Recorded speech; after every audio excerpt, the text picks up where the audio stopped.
Friends, GST platform के YouTube channel में आप सभी का स्वागत है। जी हाँ फ्रेंड्स, 1 अप्रैल 2026 से आपके जो अकाउंटिंग की जो पॉलिसीज हैं, आपका जो पोर्टल है, आपकी जो अकाउंटिंग की जो रिपोर्टिंग्स हैं, वो सारी चीज़ें जो है वो बदल दी गई हैं। क्या क्या चीज़ें बदल दी गई हैं? As a professional, as a GST accountant, आपको किन चीज़ों की अब पता होनी ज़रूरी है ताकि आप 1 अप्रैल से कोई गलती जो है ना कर दे। मैं सीए मनीष अग्रवाल आज आपके साथ कुछ ऐसी ही मेजर चेंजेस को लेकर के डिस्कशन करने वाला हूं। जुड़े रहिएगा इस वीडियो के एंड तक, एक भी पॉइंट आपसे मिस नहीं होना चाहिए। सबसे पहले, एज अ अकाउंटेंट आपका काम क्या है? मार्च 26 का जो फाइनेंशियल ईयर था वो एंड हो चुका है। अब आप उसके फाइनेंशियल रिपोर्ट की तैयारी करेंगे। आपको बैलेंस शीट बनाना है, आपको ट्रेडिंग अकाउंट बनाना है, आपको प्रॉफिट एंड लॉस अकाउंट बनाना है।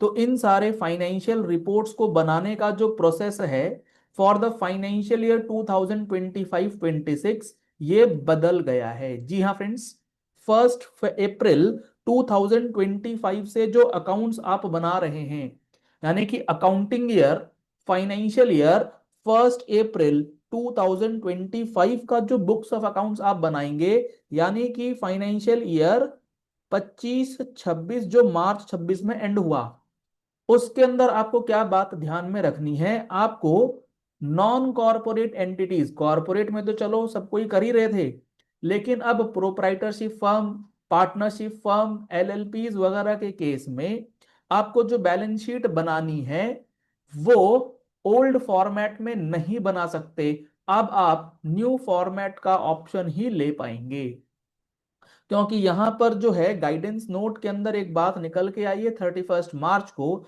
जिसमें इंस्टीट्यूट ने यह कह दिया है कि अकाउंटिंग पीरियड अगर आपका 1 अप्रैल 25 के बाद की बात हो रही है और उसके फाइनेंशियल स्टेटमेंट्स की बात हो रही है और ऐसे एंटिटीज की जिसका कि टर्नओवर 5 करोड़ से पार कर चुका है, तो आपको न्यू फॉर्मेट जो है of balance sheet of books of accounts जो है वो यूज करना है।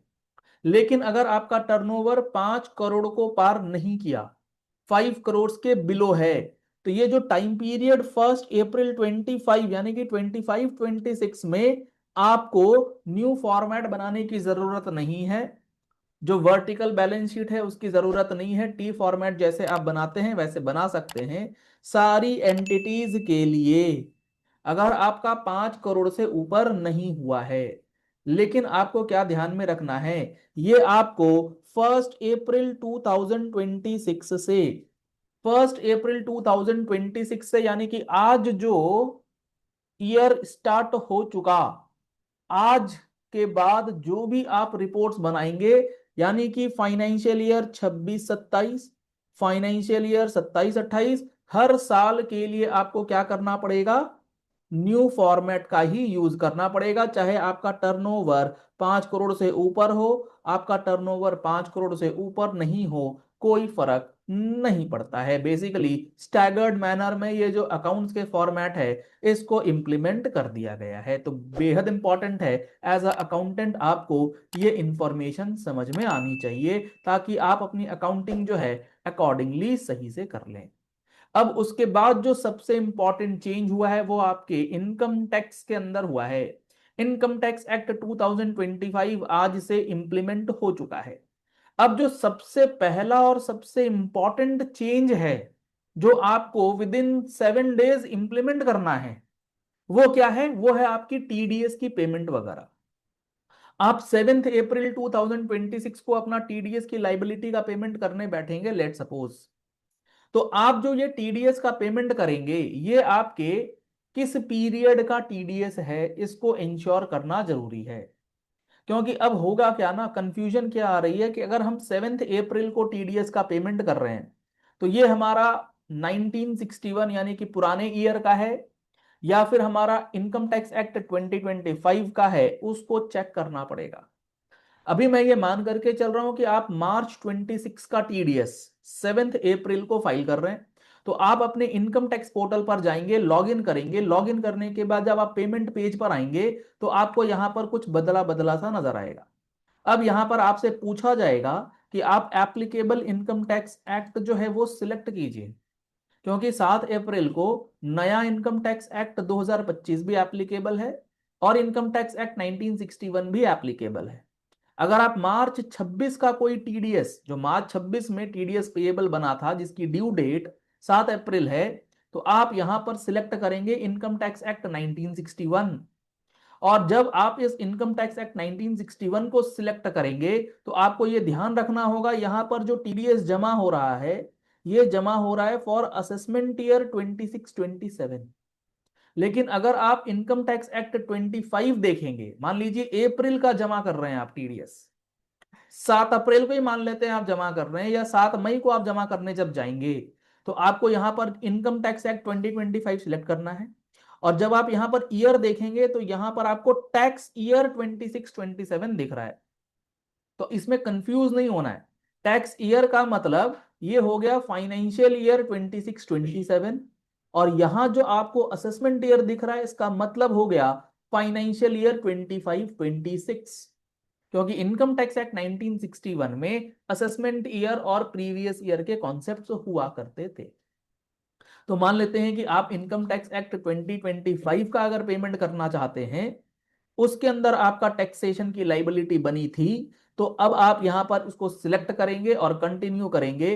तो कंटिन्यू करने के बाद क्या होगा, कंटिन्यू करने के बाद आपसे पूछा जाएगा कि आप चालान जो है वो किस टैक्स ईयर के लिए करेंगे, तो यहां पर 26-27 सिलेक्ट कर लेना है। टीडीएस जब आप चेक करेंगे तो यहां पर अब आपको 194C 194H आई नहीं दिखेगा।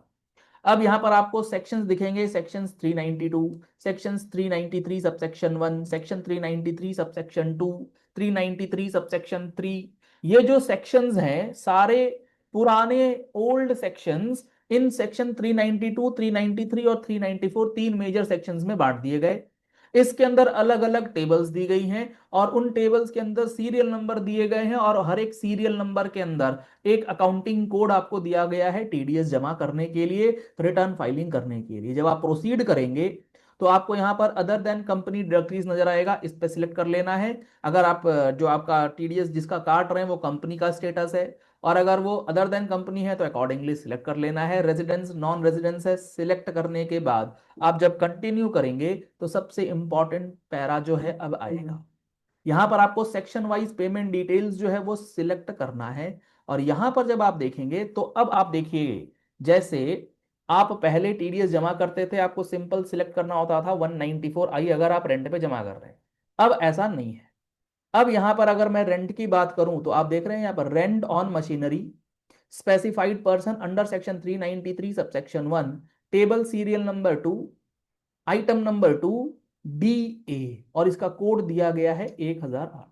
तो अब आपको यहां पर अगर मशीनरी का रेंट जमा कर रहे हैं उस पर टीडीएस काटना है तो आपको ये सिलेक्ट करना पड़ेगा।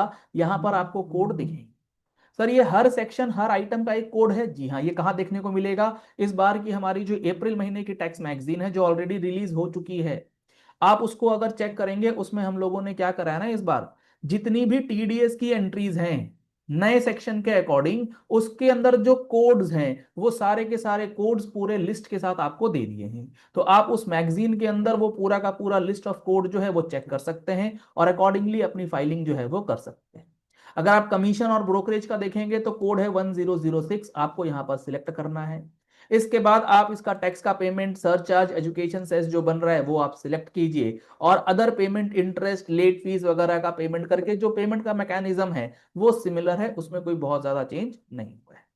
तो ये आपको सबसे इंपॉर्टेंट चेंज क्या मिला, सबसे पहले आपको यहां पर अपना अकाउंटिंग का जो कॉन्सेप्ट है वो बदलना है। उसके बाद जो नेक्स्ट चेंज है वो आपके इनकम टैक्स पोर्टल के अंदर जो नई फंक्शनैलिटीज आई हैं इन ल्यू ऑफ कि इनकम टैक्स एक्ट 2025 किस तरीके से वर्क करेगा, वो सारी बातें आपको समझ में आनी चाहिए। इसी तरीके से जब आप इनकम टैक्स का पोर्टल देखेंगे तो ये पोर्टल पूरी तरीके से बदल दिया गया है। इसका जो पूरा जो यूआई इंटरफेस है, यूजर इंटरफेस है, ये बदल दिया गया है। चलान का पूरा पेमेंट सिस्टम जो है बदल दिया गया है। तो आप इन नए बदलावों को जितना जल्दी अडेप्ट कर लेंगे आपके लिए सही रहेगा, नहीं तो इनकम टैक्स के अंदर प्रॉब्लम आ सकती है। चलिए इस वीडियो को यही एंड करते हैं। आशा करते हैं सारी बातें आपको समझ में आ गई होंगी। अगर आपको ये वीडियो पसंद आया है, इस वीडियो को लाइक और शेयर करना मत भूलिएगा। मैक्सिमम लोगों तक ये इन्फॉर्मेशन पहुंच जानी चाहिए। मैगजीन के लिए आप हमारी टीम से कांटेक्ट कर सकते हैं 9693601228 पे। आप हमारा जीएसटी का महारथी बैच 2026 अभी तक एनरोल नहीं करा पाए हैं तो इसको इमीडिएटली एनरोल करा लीजिएगा। इसके अंदर आपको 200 आवर्स की classes with live as well as recorded sessions जो है प्रोवाइड किए जा रहे हैं, जिसके अंदर each and every section of GST जो है वो आपको बताया जा रहा है। इसके लिए आप हमारा mobile application GST platform download कर सकते हैं या फिर आप हमारी टीम से कांटेक्ट कर सकते हैं। पहली बार आए हमारे यूट्यूब चैनल पर, हमारे चैनल को फॉलो कर लीजिएगा, सब्सक्राइब कर लीजिएगा नोटिफिकेशन बेल के साथ, ऐसे ही इंपॉर्टेंट एंड प्रैक्टिकल वीडियोस के लिए। Thank you and have a nice day.